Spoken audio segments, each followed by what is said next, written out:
बेयाव आसामनि water resource डिपार्टमेन्टनि मिनिस्टार पिजुस हाजरिका बिथांखौ दाखालि 16 अक्ट'खालि आङो बिसिम लानानै फैदों आरो बिथाङा नायनानै थांदों आरो नायनानै थांनानै सरकारनिफ्राय जितु हिमन्त बिश्व शर्मा बिथांनि दैदेननाय सरकारा बानमुक्त अखम खालामनायनि जि बाथ्रा बुंदों दा बेनिखायनो नैबे सिसुबारि ओनसोलाव खानामाख्रा दैजों जि मोनसे हा खुरखा जानानै जि रिलिफ जानांबाय बा बे गामिया जाहाथे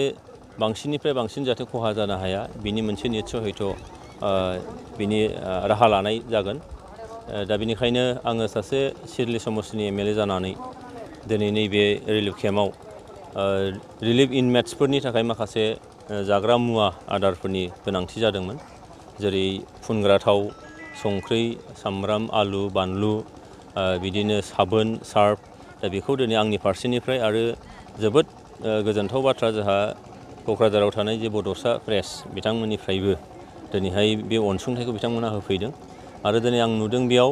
जोंहा खैला मैलानि चेयारमेन दं मानगोनां बिथाङा दिनै बेयाव हर सान खाथिबाय थादों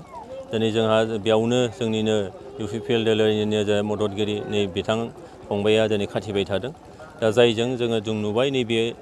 बे रिलिफ केम्पआव जेसेबां हायो जोबोद थाबैनो जे गोनांथिफोरखौ सुफुंनो थाखाय सरकारि भाबै माने डिपार्टमेन्टखौ जिबायदि खालामनांगौ नारसिननांगौ बेयाव सोलिबाय थादों मैयासिम इलेक्ट्रिसिटिनि बिराद मोनसे जेंनामोन दिनैहाय इलेक्ट्रिसिटि एपिडिसिएलआ दिनै फैनानै बेखौ दा सान हाबनायनि सिगां कमप्लिट खालामनायनि खोथा बेनिफ्राय दिनैहाय लोंग्रा दैनि आंखाल जादोंमोन बेयाव दिनैहाय पिएचइनिफ्राय लोंग्रा दैनि मोनसे बरिं खुरनानै होफैबाय दा बे जेंनाफ्रा लासै लासै निस्सय जोबलांगोन हथादै जानाय जाथाय हिसाबै दाखालि साननैसोआव बेखौ सुफुंनो हायाखैमोन दिनै खिन्थु बे जेंनाफ्रा लासै जोबलांगोनखौ आं मिजिंथिदों। सार बुंनो थाङोब्ला बिथांमोनाथ' हा गैखाला न' गैला ओमफ्राय बिसोरनि थाखाय बबेबा मोनसे जायगाफोर दिहुननायनि निस्सय बे सरकारा बेनि थाखाय राहा लागोन मानोना आसाम सरकाराव मोनसे राहा दङ आयेन दङ जे जायफ्रा मियादि बा एक्सना हा जायफ्रा खुरखा जादों दा बिथांमोननि थाखाय 80,000 खरि आसाम सरकारा होयो आरो बिनि प्रसेसा निस्सय खालामनाय जागोन आरो दिनै बिथांमोनखौ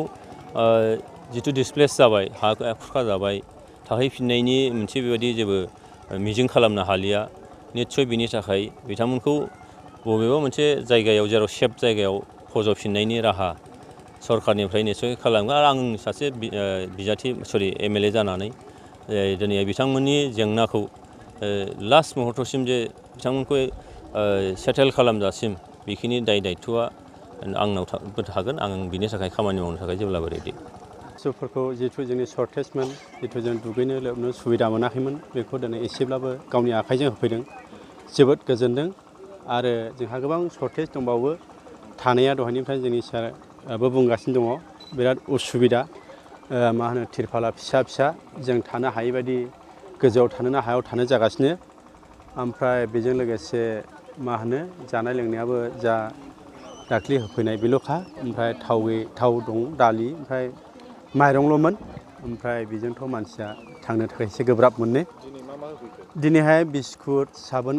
सार एमएलएनिफ्रायनो बिस्कुट थाव आरो थाव नालेंखर आरो सामब्राम दङ आलु दङ आरो दङ हुरु मुरु दङ आरो गावनि अननायनि नेरसोन ओमफ्राय जोंनि बड'सा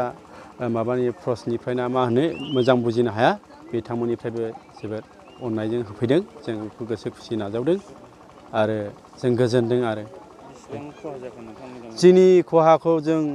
बुंब्लाबो बुंजोबनो हायै बायदि ओरैबायदि जोंहा बेयाव थानायनि सोमोन्दो जोंहा जेबो गैला एबा थानो हानायनि केपासिटि जोंहा जिबनावबो जोंहा गैला बेखौ जोङो बुंबाय थादों आरो जों बेखौ फकासबो खालामबाय थागोन गभर्नमेन्टआवबो खालामबाय थागोन सारमोनाबो जोंखौ हेल्प होफैनांगोन जाहाथे जोंनि हाइलाइट जानानै थाङो बयबो मिथिजानाय जायो बुहुमानियावनो दा जोंहा जिथु दंग'ख्लै बादिल' दङमोन सिमांबो जों सानाखैमोन बेजों बानाय बेजों बिमा जानानै जोंखौ बेबायदि नाख्लायफैगोन नाथाय दिनै जों बेबायदिनो उसुबिदायाव गोग्लैनानै माने ओरैबो जा माने थांनो हानायनि न'आव थांनो हानायनि केपासिटियानो जेरै जोङो मोसा गुलि गावजानाया जेरै जमनानै थानाय बायदि माने बेयाव थांनाय जोंखौ थुनहरनाय जागोन जोंनि गामियाव जोंनि न'आव थांफिनोब्ला आरो माने जोंखौ मनग्लाबनाय बायदि जोंखौ जासिगोन दैया माने अखा हुरब्लानो जों माथि नांनाय बायदि नैबो मोसा दं होननानै जों खारनांसिगोन खारनानै खारग'नो हाया बादि जोंनि बे जायगाया जाबाय आरो ओरैबायदि दा बेनिखायनो जोबोद बुंनांगौ जायोब्ला गाबनो ओंखारो दुखु मोनो बेनिखायनो दस्रा दा गाबनायजों रायलायनो रोंनाय नङा होननानै आं गावनो बुंदों आरो जायखिजाया जोंनो गभर्नमेन्टआव खावलायदों आर'ज खालामदों एबा मा होनो आबेदन खालामदों गभर्नमेन्टनिसिम जाहाथे जोंनो बे गामिनिफ्राय दस्रा गामियाव एसेब्लाबो जोंखौ सेटिं खालामनानै जोंखौ दोननांगोन जोंखौ लांनांगोन नङाब्ला जोङो बे 400-500 जन मानसिया जों 500 जन दङ सानै खम बे मानसिया जोङो दैनि फाखनाव दंखायो बादि जों साननानै लाबाय आरो गिदिर गोलावफ्रा सार्भे खालामफैदों नायफैदों